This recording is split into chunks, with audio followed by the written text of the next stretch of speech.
रमजान रहमत, मगफिरत और जहन्नम से आज़ादी का महीना है। रमजान सहरी, इफ्तार, क़ियाम और नज़ूल कुरान का महीना है। समस्त स्तुति हामद साना ওই মহান আল্লাহ পাকের, যার অসীম দয়া এবং করুণাতে আজকে জুমার দিন সালাতুল জুমা কয়েমের উদ্দেশ্যে আমরা মসজিদে উপস্থিত হয়েছি। তাই সকলেই তার দরবারে কৃতজ্ঞতা স্বরূপ কৃতজ্ঞতার কালিমাতুশ শুকুর সকল বলি আলহামদুলিল্লাহ। অতঃপর আকাই নামদার রহমাতুল্লিল আলামিন, সাইয়্যিদুল আম্বিয়া ওয়াল মুরসালিন, সিরাজুস সালিকিন, সাইয়্যিদুল কাউনাইন আহমদ মুস্তাফা মুহাম্মদ মুস্তাফা সবাই বলি সাল্লাল্লাহু তাআলা আলাইহি ওয়াসাল্লামের প্রতি অবনীত বেশুমার দুরূদ এবং শান্তির ধারা বর্ষিত হোক। আল্লাহুম্মা সাল্লি আলাইহি ওয়া আল্লাহুম্মা বারিক আলাইহি। আজকে খুতবা পরিবেশনের পর যেহেতু আমাদের কদিন পরেই রমজান শুরু হবে, রমজান আসন্ন, তাই সিয়াম সম্পর্কে দু চারটি কথা বলে শেষ করব ইনশাআল্লাহ। আজকে শাবান মাসের 24 তারিখ। শাবান মাসের পরে রমজান শুরু হয়। রমজান মাসটি আরবি ক্যালেন্ডারের নবম মাস, আর বর্তমান ইংরেজি ক্যালেন্ডার অনুসারে যেটা দেখা যাচ্ছে তাতে 19 তারিখ থেকে আপনি আমি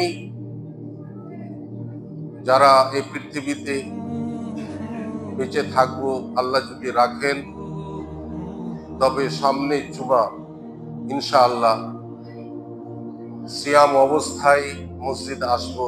আল্লাহ পাক আমাদের সকলকেই তার এই রহমতের মাস, মাগফিরাতের মাস, জাহান্নাম থেকে মুক্তির মাসে আমাদের সকলকে জীবিত রেখে আমাদের সঞ্চিত পাপগুলা যেন আমরা মিটিয়ে নিতে পারি, মুছে দিতে পারি। আল্লাহর দরবারে হাত তুলে যেন আমরা মাফ নিয়ে নিতে পারি। আল্লাহ পাক আমাদের সকলকে এই সুযোগ দেন। সকল বলি আমিন।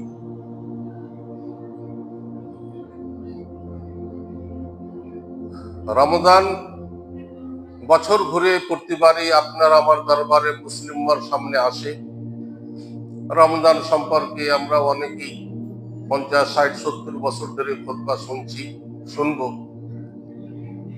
এবং এই রমজান যে সামনে আসছে সে প্রতি জুমাতে ইনশাআল্লাহ আশা করছি আমরা শুনতে পাবো। রমজান কেন আসে, রমজান কখন থেকে এই মুসলিম উম্মার উপর সিয়ামের মতো বিধান ফরজ হলো, এই বিষয়টি আমাদের হয়তো প্রতিবারই শুনি কিন্তু মনে থাকে না, বা হয়তো আমরা সেরকম ভাবে শুনি না, ঘুমাই আর শুনি, এরকমও ব্যাপার আছে।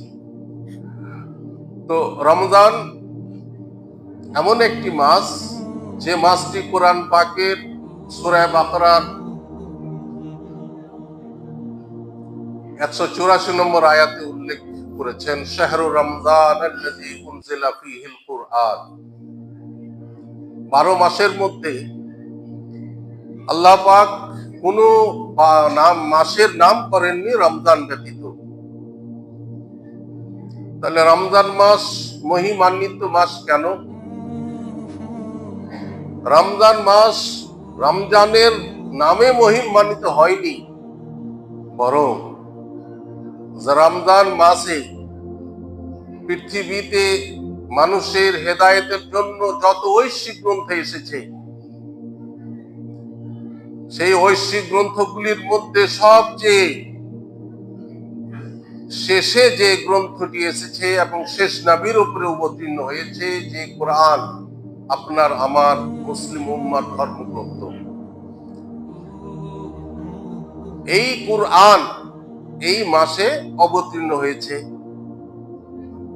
আর এই মাসেই লাইলাতুল কদর, যে কদরের রাত, মহিমান্বিত রাত, নাইট অফ ডিগনিটি, এই মাসেই আছে, যেটা পাওয়া যায় রমজানের 21, 23, 25, 27, 29-এ।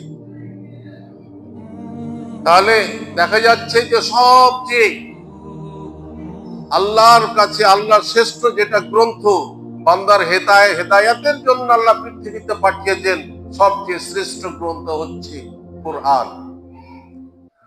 আর এই শ্রেষ্ঠ গ্রন্থটি পৃথিবীর শ্রেষ্ঠ জীব, আশরাফুল মাখলুকাত, সৃষ্টির সেরা মানুষ, সে মানুষের মধ্যে সব থেকে শ্রেষ্ঠ মানুষ আকাই মাদনী আহমদ মুস্তফা মুহাম্মদুর রাসূলুল্লাহ সাল্লাল্লাহু আলাইহি ওয়াসাল্লাম। তাহলে শ্রেষ্ঠ গ্রন্থ, শ্রেষ্ঠ মহামানব, আর শ্রেষ্ঠ মাস লাইলাতুল কদর, মহিমান্বিত রাত, এই কতগুলি জিনিস একত্রিত হয়ে এই মাসে সমবেত হয়েছে, একত্রিত হয়েছে। তাহলে শ্রেষ্ঠ গ্রন্থ কোরআন নাযিল হচ্ছে কার উপর? আল্লাহর নবীর উপর, প্রিয় নবী আল্লাহর হাবিব মুহাম্মদ মুস্তাফা সাল্লাল্লাহু আলাইহি ওয়াসাল্লামের উপর। কখন অবতীর্ণ হচ্ছে? বছরের সেরা রাত লাইলাতুল কদর, সেখানে। এবার এর তারিখটা কখন, এটা আমাদের ভালো করে মনে রাখতে হবে। কোরআন মাজিদ, কোরআন যে অবতীর্ণ হচ্ছে সর্বপ্রথম আগস্ট মাসের 10 তারিখ। আর রমজান ফরজ হচ্ছে কখন? আল্লাহর নবী যখন মক্কা থেকে মদিনা হিজরত করে গেলেন, হিজরত করে যাওয়ার 18 মাস পর। তাহলে খ্রিস্টাব্দের হিসাবে যদি এর গণনা করি, তাহলে দাঁড়াবে 624 খ্রিস্টাব্দ। তাহলে দ্বিতীয় হিজরির শাবান মাসে, যে মাসটা এখন বর্তমানে আমরা অতিবাহিত করছি, এই মাসের 2 তারিখ, দিনটা ছিল সোমবার। তাহলে শাবান মাসের 2 তারিখ, অর্থাৎ 2রা শাবান, যে আয়াতটা আমি পরিবেশন করেছি, যে আয়াতটিতে আল্লাহ পাক রমজানের সিয়ামকে ফরজ করেছেন, সেটা অবতীর্ণ হয়। তাহলে সিয়াম ফরজ হচ্ছে কখন?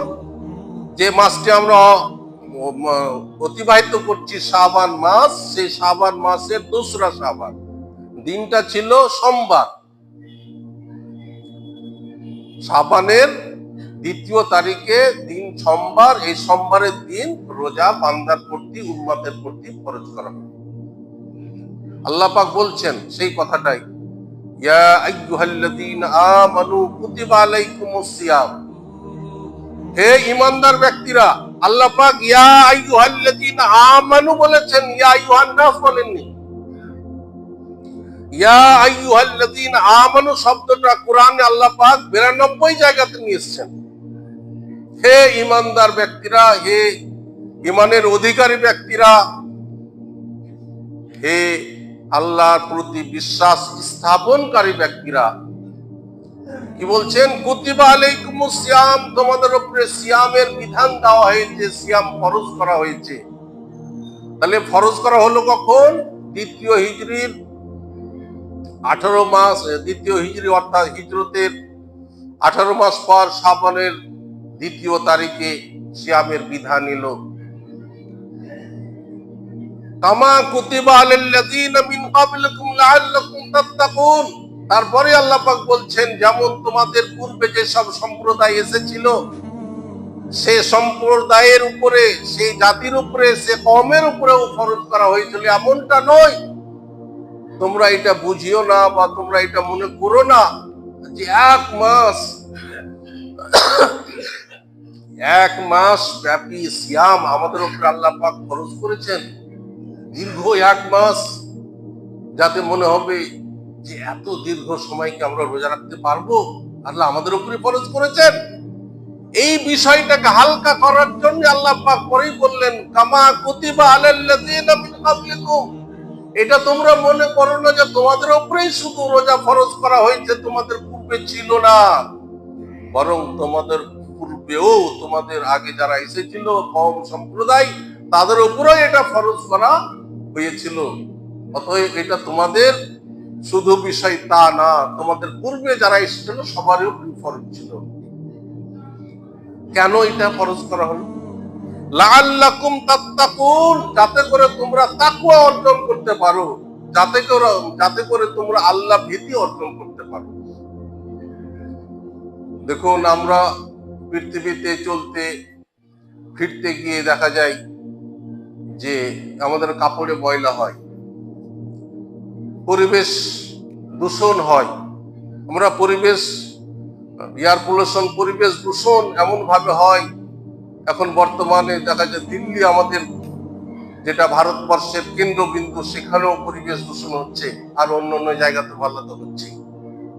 তাহলে পরিবেশ দূষণ হয়, কাপড় ময়লা হয়, ঠিক সেই মতো আমাদের অন্তর যে আছে, হৃদয় আছে, সেটাও ময়লা। কাপড় ময়লা হলে, কাপড় নোংরা হলে আমরা যেমন সাবুন দিয়ে বা ডিটারজেন্ট পাউডার দিয়ে বা ধোয়ার সেই মতো জিনিস দিয়ে পরিষ্কার করি। এয়ার পলিউশন বা পরিবেশ দূষণ, এনভায়রনমেন্ট যদি দূষণ হয়, সেগুলোর জন্য বৈজ্ঞানিক পদ্ধতিতে আমরা পরিবেশ যাতে স্বচ্ছ হয় তার ব্যবস্থা করি।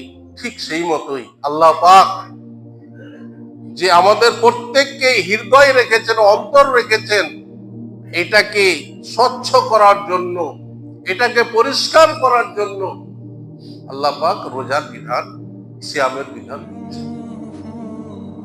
সিয়াম এমন একটা বিধান, ইসলামের যে পঞ্চ স্তম্ভ, পাঁচটি যে মূল স্তম্ভ, মূল খুঁটি রয়েছে, তার 4 নম্বর স্তম্ভ হচ্ছে সিয়াম। সিয়াম কাকে বলে? as-sawmu al-imsaku anil akli was-shurbi wal-jima'i। সিয়াম হচ্ছে বিরত থাকা পানাহার থেকে এবং সহবাস থেকে, 3টা জিনিস থেকে বিরত থাকার নাম হচ্ছে সিয়াম। কখন থেকে? পূর্ব দিকে তুষার লগ্ন থেকে পশ্চিম দিকে সূর্যাস্ত পর্যন্ত এই 3টি জিনিস থেকে বিরত থাকার নাম হচ্ছে সিয়াম। সিয়ামের কতগুলি স্তর আছে, সেই স্তরগুলি আমাদের জানা উচিত। একটা হচ্ছে কি সাধারণ স্তর, সিয়ামের একটা হচ্ছে সাধারণ স্তর, একটা হচ্ছে বিশেষ স্তর, একটা হচ্ছে অতি বিশেষ স্তর। সাধারণ স্তর মানে আমরা যারা সিয়াম রাখছি বা রাখবো, ওই 3টা জিনিস থেকে শুধু বিরত থাকলাম, এটা হচ্ছে সাধারণ স্তর। আর একটা স্তর কি বিশেষ স্তর। বিশেষ স্তরটা হচ্ছে সেটা যেটা মনগত, দেহগত দিক থেকে আপনি সিয়াম রাখবেন।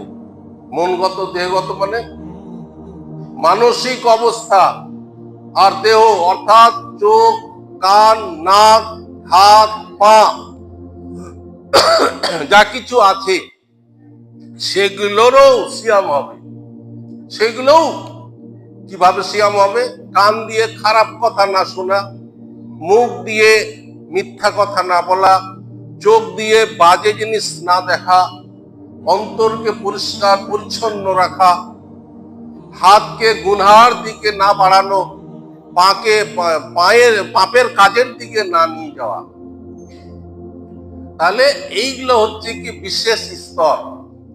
এই যে বিশেষ স্তর, এই বিশেষ স্তর, এই স্তরের যদি আমরা সিয়াম রাখতে পারি, তবেই আমাদের অন্তর পরিষ্কার পরিচ্ছন্ন হবে।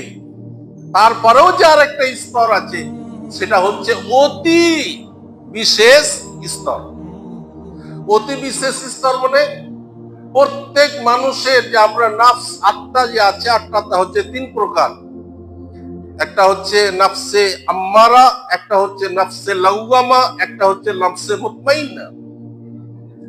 অর্থাৎ মানুষের যখন কল্পনার জগতে মনটা যখন তার পাপের দিকে ধাবিত হবে, তখন তার মধ্যে যে একটা নাফসে লাওয়ামার মতো একটা জিনিস আছে, সেইটা তাকে বাধাগ্রস্ত করে, সেইটা বাধা দিবে যে খবরদার ওদিকে যাওয়া যাবে।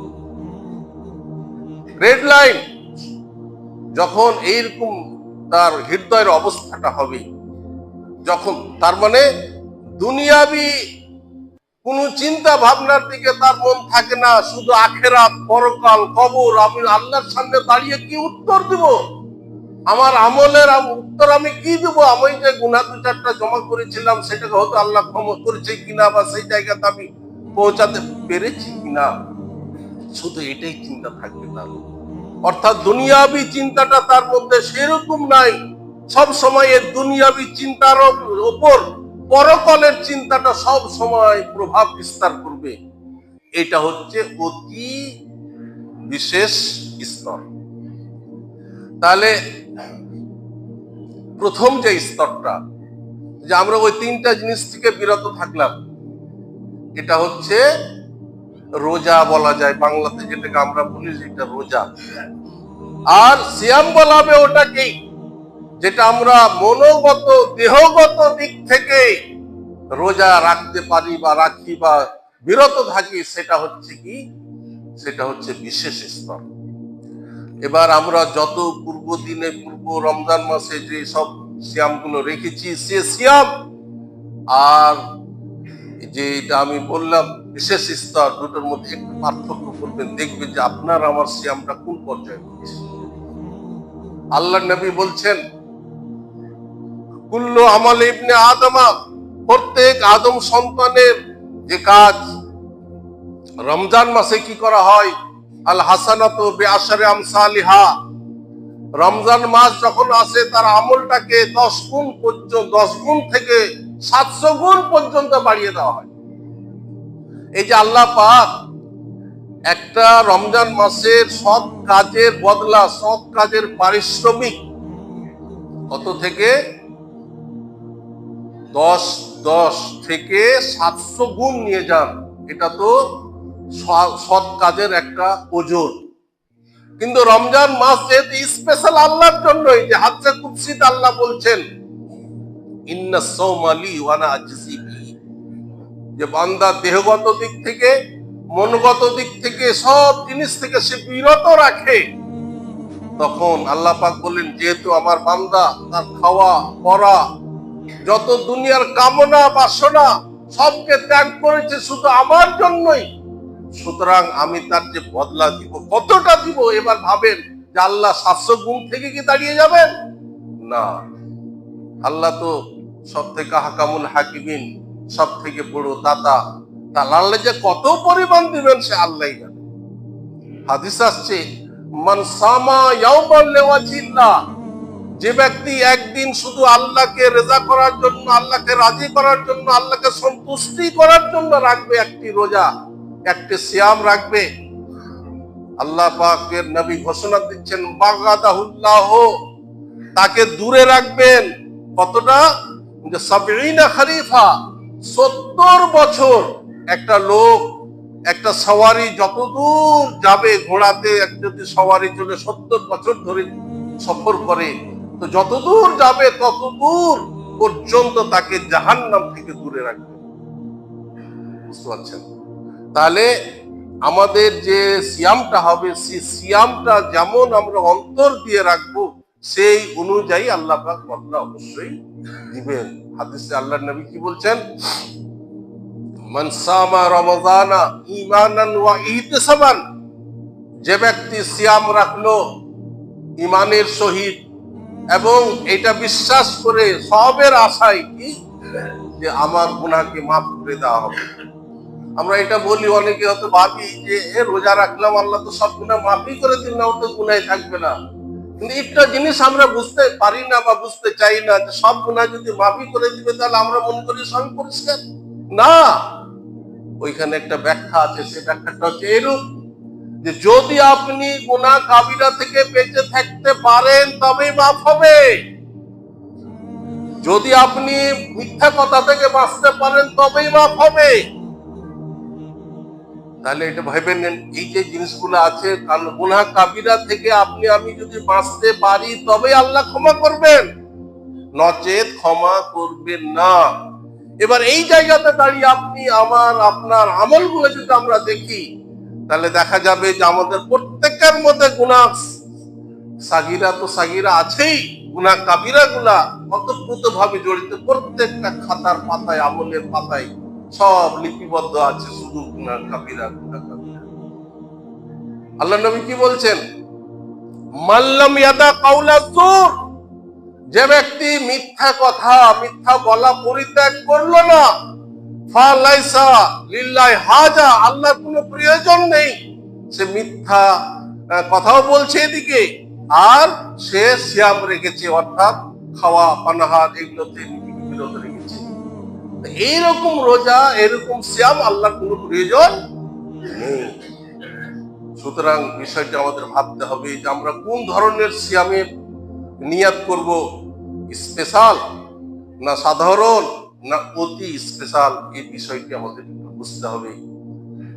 তো যাই হোক, তাহলে সিয়াম কাকে বলে, আবিধানিক অর্থ, আর রমজান কাকে বলে? রমাজ শব্দটা থেকে রমজান হয়েছে। রমাজ, র মিম কদ, এর আবিধানিক অর্থ হচ্ছে কি? জ্বালিয়ে পুড়িয়ে খাক করে দেওয়া, বিনষ্ট করে দেওয়া, জ্বালিয়ে পুড়িয়ে শেষ করে দেওয়া। তো রমজান মাসে যেহেতু সাইম, যে রোজাদার, যে রোজা সাইম, যে সওমের অধিকারী, যে সওম রেখেছে, সে সওমের যে ভিতরে তার যে তাড়না, আল্লাহকে পাওয়ার, নিজের গুনাহগুলো মাফ করার যে আল্লাহর কাছে যে তাড়না বাসনা নিয়ে সে উপস্থিত হয়, আল্লাহর দরবারে যে তার দুই হাতখানা প্রসারিত করে শুধু এটাই বলে, আল্লাহ তুমি আমার গুনাহগুলি মাফ করো, আমার সঞ্চিত পাপগুলোকে তুমি মুছে দাও। এই যে তাড়না বাসনা, রমজানের আল্লাহর যে রহমত, মাগফিরাত, জাহান্নাম থেকে মুক্তি, এসব যে রমজান মাসে পরিপূর্ণ করে দিয়েছেন, এর কারণটাই হচ্ছে যাতে করে বান্দা এসব করে আল্লাহর দরবারে হাতকে প্রসারিত করে গুনাহগুলি মাফ করে নিয়ে সে যেন জান্নাতে যেতে পারে। এই আশা নিয়ে, বা এই বান্দা যেন তার আমলগুলি আল্লাহর দরবারে পেশ করে, যারা জাহান্নাম থেকে বেঁচে, জাহান্নাম থেকে দূরে সরে এসে জান্নাতের পথটা বেছে নিতে পারে। এই জন্য এই সুযোগ বছরে আল্লাহ পাক আমাদের একবার করে নিয়ে আসেন। এই অফারটা হচ্ছে বিশেষ অফার। আর জানি না, আপনিও জানেন না, আমরাও জানি না, কেউ জানি না যে এই রমজানের পরে আবার পাবো কিনা, বা এই রমজানটা পরিপূর্ণ আমরা রাখতে পারবো কি না। সিয়ামের যত মর্যাদা বা গুরুত্ব শরীয়তে বর্ণনা করা হয়েছে, সেটা হয়তো আমরা একটা জুমাতে শুনে শেষ করতে পারবো না। বছর যদি করি তবুও শেষ হবে না। কারণ সিয়াম এমন একটা মসলা, দেখুন শরীয়তের প্রত্যেকটা মসলা আল্লাহ পাকের নবী হাদিসে বর্ণনা করেছেন, কিন্তু সিয়াম বিশেষ করে এমন একটা মসলা যে কোরআনে আল্লাহ পাক বর্ণনা করে দিয়েছেন এর মসলাগুলি। আল্লাহ পাক যেমন 183 নম্বর আয়াত সূরা বাকরাতে বলছেন, কুতিবা আলাইকুমুস সিয়ামু কামা কুতিবা আলাল লাযিনা মিন ক্বাবলিকুম লাআল্লাকুম তাত্তাকুন। এই 183 নম্বর আয়াতে এটা ফরজ করা হয়েছে, এটা বলা হলো।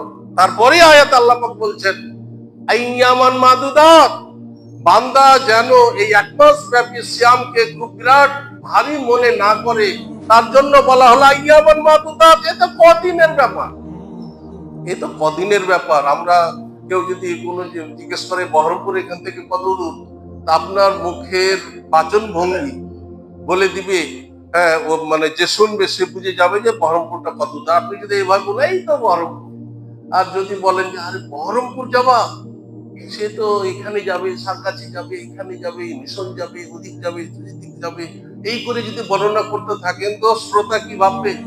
অনেক দূরের ব্যাপার মনে হচ্ছে। আল্লাহ পাক বলে দিলেন আইয়ামান মাদুদাত, এটা কদিনের ব্যাপার।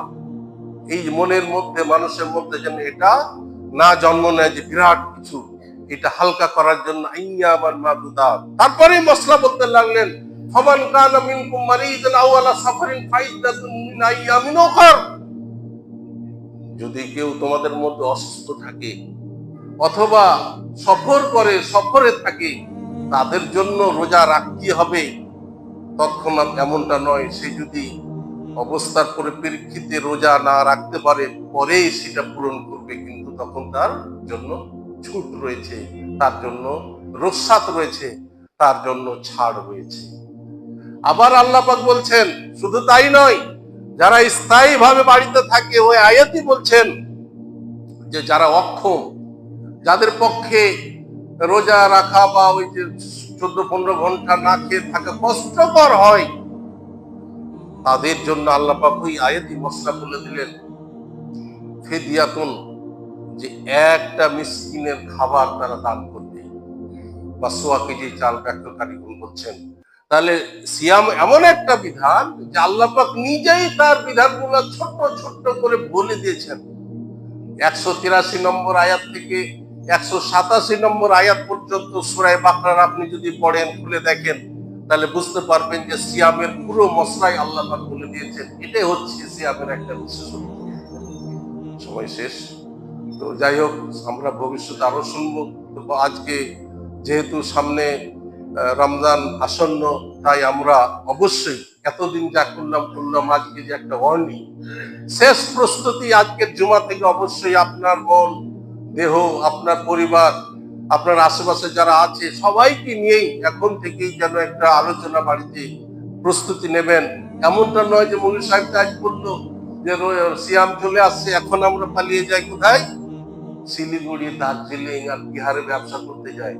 কারণ গ্রামে থাকলে তো সর্দার মোড়ল জানবে যে তো রোজা সিয়াম রাখেনি, সুতরাং এর বিরুদ্ধে ব্যবস্থা নিতে হবে। এই জন্য এটা মনে করে যদি আপনি পালিয়ে যান যে হ্যাঁ বাড়িতে থাকলে তো সিয়াম রাখতে হবে, তো সুতরাং এই কদিনে তাড়াতাড়ি বাইরে পালিয়ে যায়, তাহলে সিয়াম রাখতে আর হবে না। সত্যিকারে যদি এই নিয়াতে যান আর আপনি যদি মরে গিয়ে যান রাস্তায়, তাহলে বুঝতেই পারছেন আপনার টিকিটটা কোথায় হবে। সুতরাং একটু বুঝবেন, এখন থেকে প্রস্তুতি নিন। এমন আমরা মুসলমান সারা বছর ধরে বাইরেই খাটছি, বাইরে কত লোক মরে গেল। এবার তো দেখুন 2025-26 কত লোক মারা গেল। মানে 11 মাস বাইরে কাজ করে এসে বাড়িতে পরিবার নিয়ে 1 মাস আমরা সুস্থভাবে সিয়াম পালন করবো, এর মানসিক অবস্থা আমাদের তৈরি হয় না কেন? নিশ্চয়ই আমাদের ঘাটতি আছে, প্ল্যান পরিকল্পনার ঘাটতি আছে, যার ফলে আমরা এটা করতে পারি না। আল্লাহ পাক আমাদের সকলকে বিষয়টি গুরুত্ব সহকারে বোঝার তৌফিক দান করেন, সকল বলে আমিন। আল্লাহ আমাদের সকলের এই রমজান পর্যন্ত অন্তত আমরা যেন সুস্থভাবে আল্লাহর দরবারে নিজের সঞ্চিত পাপকে উঠিয়ে সামনে রেখে আল্লাহর দরবারে কেঁদে কেটে যখন যেমন সময় পাবো সেইভাবে নিজের পাপগুলি আল্লাহর কাছে মানে উপস্থাপন করে যেন ক্ষমা করে নিতে পারি। আল্লাহ পাক এই তৌফিক দান করেন, সকলে আমিন। কারণ আল্লাহ নবী বললেন যে রমজান এলো অথচ নিজেকে ক্ষমা করে নিতে পারলো না, তার প্রতি আল্লাহর অভিশাপ। এটা একটা হাদিস। যাই হোক, লম্বা 3টা ব্যাপার ছিল, সময় অভাব, সামনে নিশ্চয় হবে। বিষয়গুলি অবশ্যই মনে রাখবেন যে এই রমজান মাস পেলো অথচ আমরা যদি পাপের ক্ষমা করে নিতে না পারি, তার এর মতো অবাধ আর কেউ। আল্লাহ পাক আমাদের সকলকে আমরা যেন নিজের পাপগুলাকে আল্লাহর দরবারে কান্না কাটা করে মুছে নিতে পারি এবং মুছেই যেন আমাদের মৃত্যু হয়। এই আল্লাহ, এই দোয়া, এই কামনা, এই বাসনা আল্লাহ গ্রহণ করেন, সকলে আমিন। এবং দুনিয়া প্রতি মায়া, মমতা, লোভ, লালসা থেকে এই যে ট্রেনিং এর জন্য এই ফাস্টিংটা এসেছে, রমজানটা এসেছে, তার যথাযথভাবে সম্মান বজায় রাখতে পারি। আল্লাহ পাক এই তৌফিক দান করেন, সকলে বলি আমিন।